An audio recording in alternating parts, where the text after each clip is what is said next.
A Straits Times article in December last year provided a snapshot into the state of corruption in Singapore today. One of the opening lines was, and I quote, "Many people are heedless of the corruption that exists in squeaky clean Singapore, but graft remains prevalent," unquote. Over the last 3 to 4 years, a number of high-profile corruption revelations have come to light. In 2018, 2 Chinese nationals, both of whom were forklift drivers, were charged for collecting multiple bribes of $1 in exchange for not delaying the loading and unloading of vehicles. Both drivers were fined and jailed between 2 to 4 months.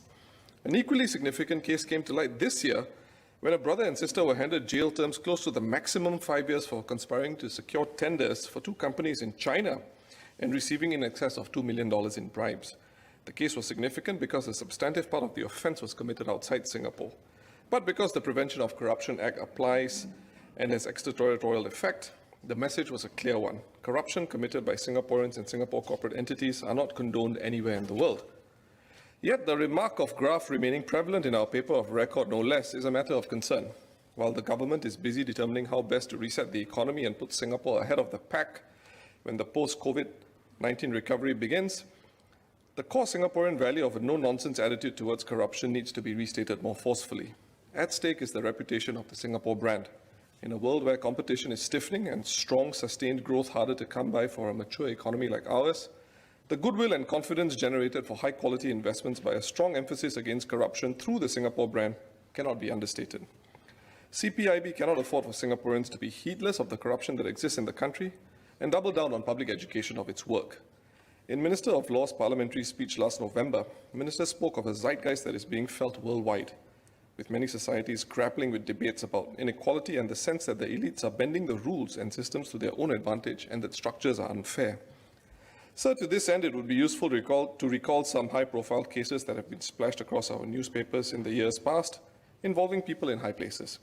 The Keppel Offshore and Marine, or KOM, scandal come to mind, as does the CAD raid on S-League clubs and the Football Association of Singapore, which saw the arrest of a former MP allegedly involved in a $500,000 donation to the ASEAN Football Federation.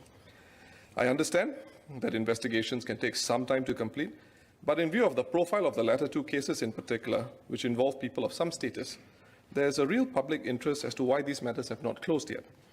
In the public mind, an inordinate delay in investigations is commonly juxtaposed against the publication of names, images, and details of individuals splashed prominently in our papers involving relatively petty amounts that constitute corruption, like the $1 bribe, and rightly so. To address public talk of inequality or double standards, or perceptions of the same, it would be important for the CPIB and investigatory authorities to consider interim updates in view of the length of time that has elapsed since the news of the investigations broke. In the Keppel case, many remain perplexed why the authorities are taking so long to complete investigations, especially in light of Keppel officials who have been anonymously fingered in publicly available US Department of Justice documents. In November 2019, Keppel Offshore and Marine's lawyer, who admitted to drafting contracts to make bribe payments, was sentenced to a year's probation and fined $75,000 in the US. Although a US citizen, the district judge allowed the lawyer in question to serve his probation in Singapore, where he resides with his wife. What is holding up the investigations into the Keppel matter? Because it does not seem fathomable that the company can admit to offences, but at the same time there is insufficient evidence to lay at the feet of senior Keppel officials thus far. Separately, when can the public anticipate a closure to the FAS matter? And finally, I call on the government to amend the Prevention of Corruption Act to raise the penalties for corruption.